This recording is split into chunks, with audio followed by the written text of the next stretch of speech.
You've found your way to the Winning Tactics podcast with host Adam Sinkus.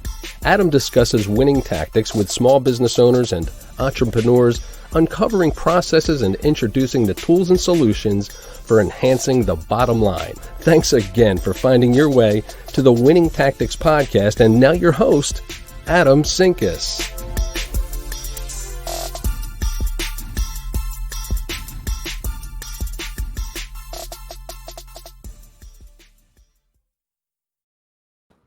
All right. Welcome back to another wonderful episode of the Winning Tactics podcast. You all know me, Adam Sinkus. I am excited to bring you Chuck Hester today. We are going to be going down building brand equity through authenticity. Super awesome topic today. Really got some awesome stuff lined up. Excited to dive into that. Before we do that, I do want to thank our affiliate partner, SpearPoint Solutions. They have some absolutely amazing programs. They've been doing creative, outthinking your competition type solutions for businesses that cost like well over 10 grand. And this year they introduced a brand new program. It's like $3,500 for the year. You get 3 strategies in your inbox every single month. Use them for different things. That they approach different things every single month. So you're going to get some absolutely amazing value out of that. It is definitely by far worth way more than $3,500 that they advertise that for. Use my offer code EAC1019 and you will also get some savings on top of that $3,500. So definitely worth it. Check them out and outthink the competition today. SpearPoint Solution or SpearPointOnline.com is where you can go find more information. And with all of that said, welcome to the show, Chuck Hester. Chuck we've been connected for a little while now on LinkedIn through some mutual contacts. It's been absolutely amazing. Super interesting guy. We're going to go down that path of building brand equity today. Chuck, welcome to the show. Thanks so much for taking some time this wonderful Tuesday evening to join us. Tell us a little bit about who you are and what you do. Sure, glad to, and thanks for having me on, Adam. Greatly appreciate you. So real quick, I am the MacGyver of Marcom. I'm basically the guy that comes in if you don't have a plan. I'll parachute in with a PVC pipe and a Q-tip and put something together for you. I've got a great package in regards to that, but I'm also a LinkedIn speaker and trainer. I work with executives and business owners and teach them how to use LinkedIn for whatever they want to accomplish: business development, content marketing, brand strategies, messaging, those type of things. So actively involved in that. And then my favorite subjects, as I mentioned before we got on the show, I'm a pay it forward advocate, have been for many years, and love to use social media to pay it forward. So as a matter of fact, that was the name of the book, Pay It Forward, linking into pay it forward, changing the value proposition in social media. So excited to get a chance to talk to you about all of that and then take it from there. Awesome. Again, welcome to the show. Excited to have you. We are going to kind of dive into this head first and really talk about what is pay it forward and what does that pay it forward mentality really mean, right? Because I think there's a lot of different opinions about that. Yeah, and I'll explode a couple of myths. First of all, I've been a pay it forward advocate before the movie actually came out, and the movie talks about a different way of paying it forward. But I always like to say, you're halfway to the pay it forward mentality, if you will, because Adam comes to me and says, "Hey, I need a favor," and I do a favor for him, and I always say, I'll be glad to pay that favor back to you. The difference with paying it forward is you're halfway there. You're paying that, you get a favor from somebody. Instead of paying it back to you, Adam, I'd find Monty and say, I'm going to pay it forward to him. And that continues it out. And at the end of whatever you're doing for that person, the catchphrase there is to make sure you pay it forward to somebody else. I mean, I've got great examples. Starbucks did it a while where, the person behind me wanted to go ahead and buy his coffee as well. I think they had a lineup at one point in time, about 240 people in a drive-through that actually did that type of chain. But that's kind of the general idea. Awesome. And, I absolutely love that because I think there's a solid foundation of people that are genuinely paying it forward, especially on like LinkedIn. LinkedIn is a huge place for that, but even happening on some of the other social platforms. And I definitely know that you do that as well. What are some of the ways from that perspective, from a business perspective, that you're paying it forward out there? Well, one of the other side axioms, if you will, is a thing called the small big. That's somebody who might come to me. I've got 20,000 people direct on LinkedIn. Comes to me and says, "Hey, you know what? I'm trying to find a job and I'm having difficulty doing it." If I broadcast that information out to my 20,000 network, that's paying it forward and helping that person out. It's a small thing that I do by posting something rather quickly and talking about, Adam needs a job. Here's what it looks like, and connect with him. But it's a huge or a big thing for him to have that happen to him. So that's kind of the general idea behind what goes on. I'll give you my best example, and I know you and I are friends with Bob Seeger, but Bob had one of my really good friends, Michael Watkins, on a while back on Coffee with Bob. And Michael is a guy who was homeless on the streets when I met him about 8 years ago, pulled himself up by the bootstraps and actually graduated college, got his own apartment. He's close to my age. He's about 58, if I'm not mistaken, volunteering for the Red Cross on a regular basis. He was kicked out of his apartment because of some governmental issues that he ran into. And instead of sitting there wallowing around and saying, this is not something that is fair, and I'm going to sit and bitch about it, quite frankly. He decided that he'd contact the Red Cross during the fires in Oregon and volunteered. They flew him out from Raleigh, North Carolina. He was there for 3 weeks helping at the intake center for folks who were homeless because of the fires. So I publicized what was going on with Michael, helped him actually get the apartment that he's now back in and make that work. But I pulled that through all of my LinkedIn connections and posts and working with Bob Seeger too to be able to do that. So those are the type of things. And then again, Adam, one of the things I do purposely, and that's really what it's all about, is about once a month, because when I do my LinkedIn training, I work with executives and business owners. But about once a month, if I have a student or a job seeker come to me and say, I need help on LinkedIn, I'll do pro bono for an hour or so with them just to kind of get them up and running and help. And I love doing that on a regular basis. So, it's a lot, like I said, it's a lot of fun. It's almost something that I don't even think about anymore. I just do it. That is absolutely awesome. I love that mentality and that approach to it. One of the things that I think we get stuck in this pay it forward mentality is that sometimes I think people look at this like, well, I'm giving away everything for free, right? And I'm giving away information that people are paying me for, and so I know, like, I only have so many hours in a day, so much time that I can devote to that. But there's times where you're talking to somebody, you're like, this person just needs a helpful push in the right direction, and they know it, and I know it, and I can do that for them. Where do you draw the line, right? How do you figure out where to draw the line? Well, I mean, a good part of that is honestly setting boundaries. I have folks come to me and say, hey, I need help with this, or I need help with that, or do whatever. I can't take in 15 some odd people that need jobs and do whatever, because you're right. We only have a certain amount of time as far as that goes. But the other part of that is, and this is what we're talking about, is building brand equity. My reputation, and the Facebook games I hate, but if somebody said, name three phrases that characterize who I am, LinkedIn trainer, paying forward advocate would be top two. Because I've built that brand equity over the last 15 years. And, there's a story behind all of that, because my family has gone through financial difficulties and people came forward and they helped out.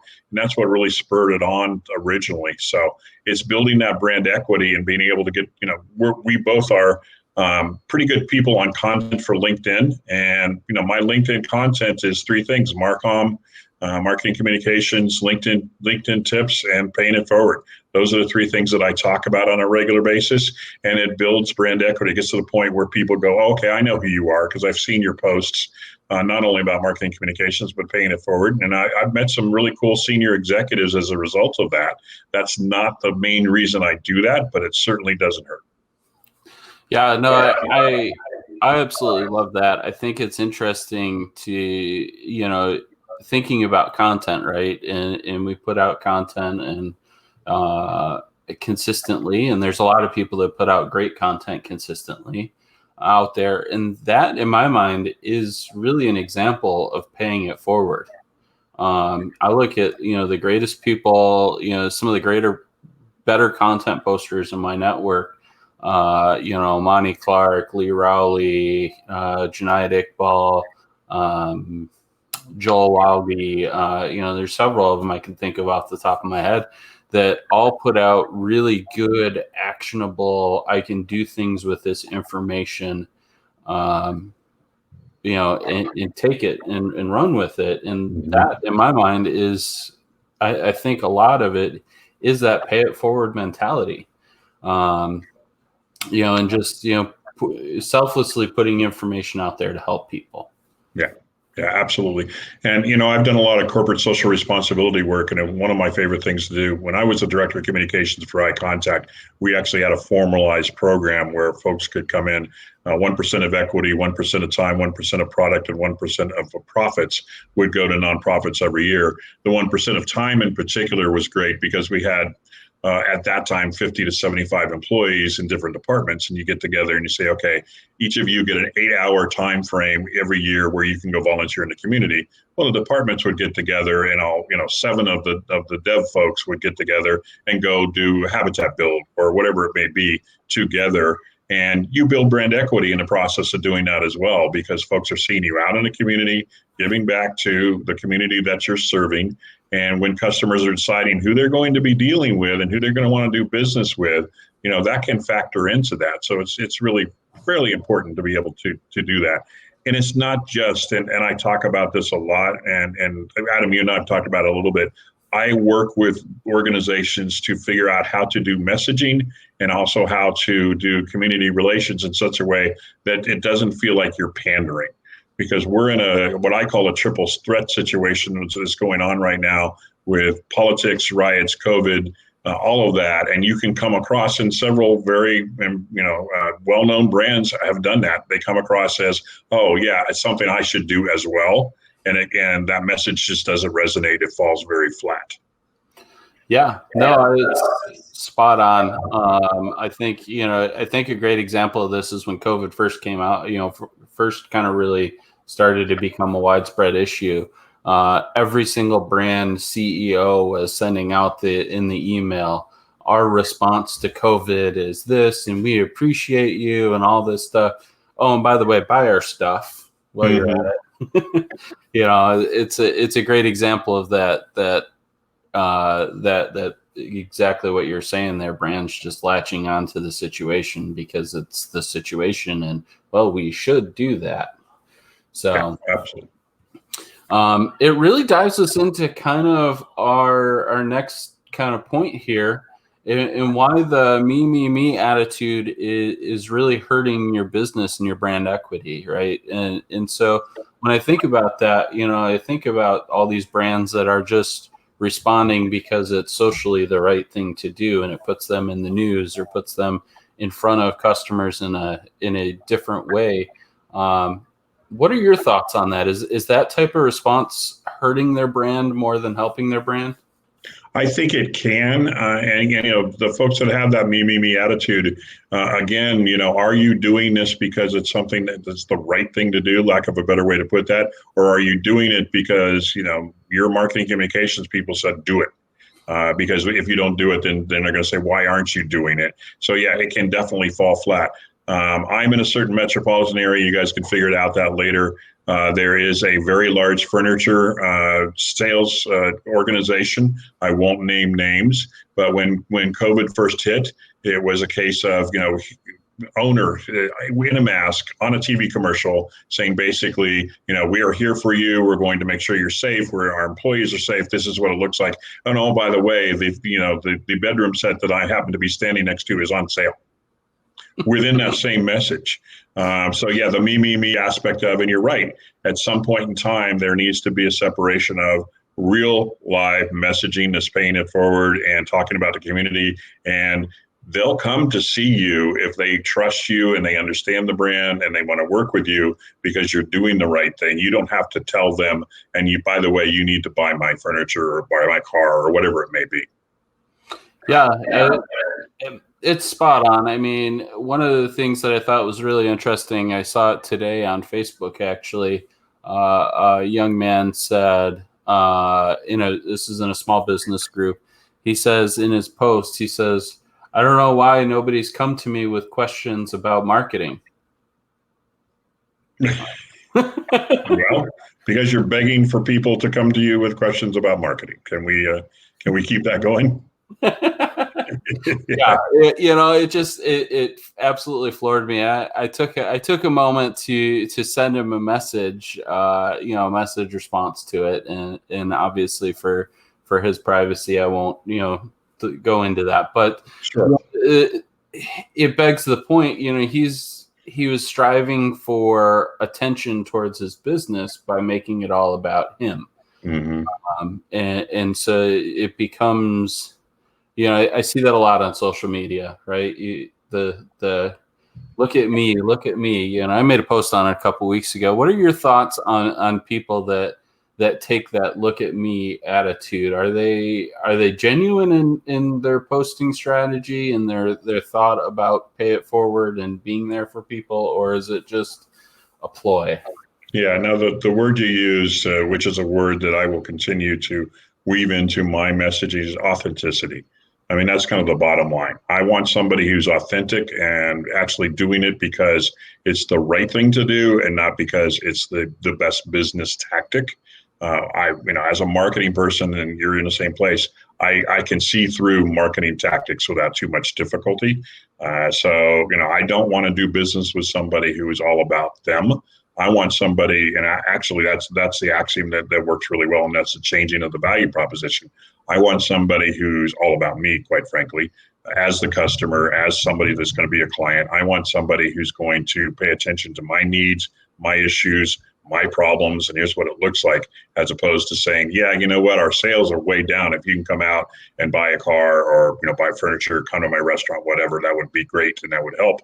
I don't mind when folks in the community gather around a restaurant. I've got some good friends who are restaurateurs and say, go buy a gift card for them and this is what it looks like. But that's not the owner walking out and saying, you know what, we're about to fire 6 employees because we can't employ them unless you buy a gift card. That's just not the way to do that. Yeah, and I think we've seen people taking some of that in desperation, especially this year. And it's interesting to see how people are responding to that. I think society is checking those people a little bit, and it'll be interesting to see. I think the businesses that are truly about the community around them and how they come out of this versus the businesses that are not focused on the community. Yeah, and Adam, I've got a guilty pleasure. You mentioned Facebook, and I have Facebook Watch, and I watch some of those bloggers.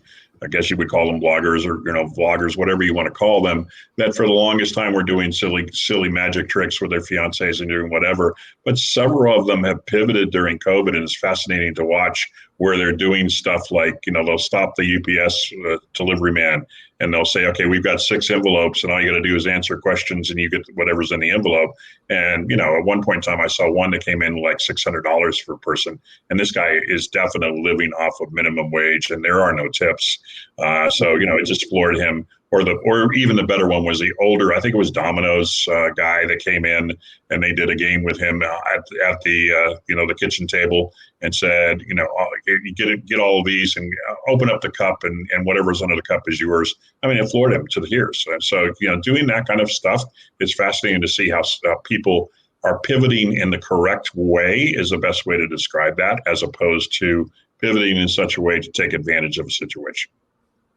Yeah, no, I think you're spot on for that, and it really kind of circles into to the question that I have is, and I think a fallacy that a lot of people have with the pay it forward mentality is, Am I just giving away the farm? Am I giving away my knowledge for nothing, my money for nothing, my whatever it is that I'm paying for?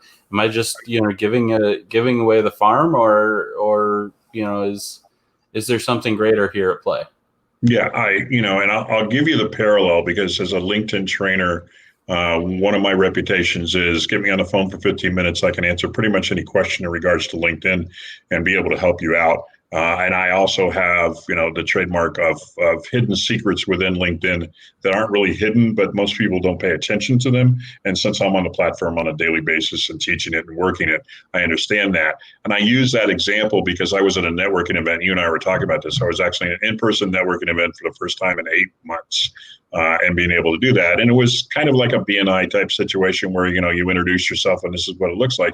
And I stood up and I talked about, I said, one of the things that and they're all sales guys and gals. One of the things that I talked about was, I don't know if you know how to connect with your folks sometimes, that on LinkedIn mobile, you can actually leave voicemails and in messaging. And they were going there, wow, what? That's part of my training, quite frankly. And that's something that I work through with my clients. But giving that little tidbit, if you will, and that piece of information kind of whets their appetite. And it's the same way with paying it forward, because if you're helping, the best way to describe it, and I don't do this purposely, but when I do my pro bono about once a month with a job seeker, it's not necessarily going to be an executive, but a lot of times it is. If that person, Jane gets an executive vice president job at a company, she's going to be, when she's thinking about marketing and LinkedIn, she's going to be contacting me because I helped her out when it was necessary and when I wanted to be able to help her out. So, that builds my brand equity with people that, the best way to describe it, Adam, and you brought it up very well. Am I giving away the farm? No, just give a sample of the great tomatoes that you grow, and they'll buy the rest from the farm stand. There's no doubt about that. So, it works very well. Yeah, no, I have experienced that myself in just posting things, right? I've gotten some leads off of just straight out posts because I gave the right information at the right time, and they go, this guy knows what he's talking about. He knows what needs to happen, and he knows how to approach it. And it's very clear. And, and they could have very easily taken that same information and gone to 6 other marketers, right? But they saw that opportunity and came back and had a conversation with me. And, so I think there's ways to give away information without giving away the secret, right? The whole thing, and that's where I think you have to balance it, right? Is how do you give the seed away without giving the whole piece of fruit away? So, well, and you're Mr. Analogy, I'm Mr. Analogy. I'll give you a really good example, solid example. I'm a farmer's market guy, and I was out at farmer's market this weekend, and looking at produce stands and whatever. And, I happened to find a produce stand with really good, because I make incredible roasted green beans and love tomatoes. So I was getting, some green beans and tomatoes. And I pulled out my wallet. I don't carry cash anymore, quite frankly, because most of them have a Venmo or whatever. And I handed him the card. He said, I don't take, cards. I just cash only. And I said, oh, okay, well, I'm sorry. He said, no, you keep it. Next time you come, pay me in cash, and we'll be able to. I'm coming back to that vendor without any difficulty whatsoever. Yeah, it's those little things that just I think wow you and excite you, and it restores. In my mind, it's those little things that just restore my faith in humanity, and it weeds away all the BS that we see in the media and everywhere else that's in front of us all the time. And it's like that moment, you become just so like infatuated with humanity in itself. Agreed. Totally agree with that. So I think the other piece of it, right, in giving away the farm, right, is it's about balance, and not giving away so much that people take you for granted, so to speak. And so, and that's the fallacy that I hear from most people when you talk about pay it forward is that, well, if I give an inch, they're going to take a mile, right? And so how do you balance out that give an inch, take a mile mentality and make sure that, you can still do what you need to do and make money and all those things that need to occur? Yeah. Yeah. And again, as I mentioned earlier, it's setting boundaries. I mean, when I talk to somebody and, offer up and say, hey, you know what, I'll do this pro bono for an hour. My normal courses are 2 hours plus, and this is what it looks like, but I'd be more than happy to help you at that point in time. If they keep coming back to me, I'll be straightforward with them and say, you know what, this is the extent of what I can do to help you out. And honestly, part of that is you need to learn to help yourself as well. And be able to take some of the tactics that I've given you and make that work. I'm mentoring a college student right now, and he's great in regards to what goes on. But it's interesting because I have a business coach, and Lori, and she's an amazing business coach, and she's basically taught me the pick three major things you're going to do. Don't you dare do anything else. I always evoke that of sorry, you're number 4. I can't do that right now. But it's interesting. I was having a conversation with the gentleman that I am mentoring right now, and basically gave him that information because he said, "Oh, I've got 10 things I want to do this week, and this is what it's going to look like." I said, "No, you really need to pick 3." The part of the paying it forward aspect that really floats my boat, if you will, is being able to find somebody that I can uplift. Because when I'm down and I uplift somebody else, then I get uplifted myself. And you see my Friday post is just an uplifters list of folks that have uplifted me during the week, and it can be as simple as saying, you know what, I think you did a great job, or somebody coming to me and say, I can't appreciate you enough for what you did in that hour that you helped me out. That's music to my ears. I love that all day long. I'll do that all day long. Yeah, positivity breeds positivity. Attitude equals altitude. There's several phrases like that. But just those little things. I forget if it was you or it might have been somebody else that talked about intentionally using like the word "you" in a statement. That was exactly. That was a buzz to me. I learned that about 2 years ago, approximately, where everybody is, I appreciate it. Well, and you're talking to a person. So I've changed the I don't know what that's modifier. Anyway, I changed it to I appreciate you. And you'd be fascinated to see how many people are starting to pick up on that. It's not my phrase. Other people do that. But I'm seeing that on a regular basis. And we see that in the group that we're in. I appreciate you for what you're doing. Honestly, that humanizes it. It truly makes a big difference for you.